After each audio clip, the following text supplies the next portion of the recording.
Spiky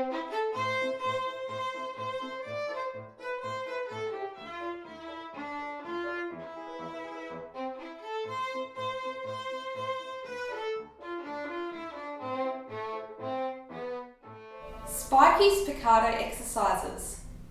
Begin preparing for spiccato by dropping the bow onto the string like this.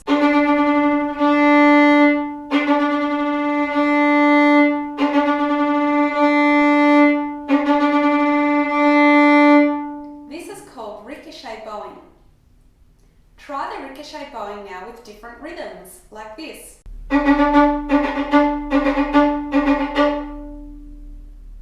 Or like this. Now try it with a string crossing, like this. Or like this.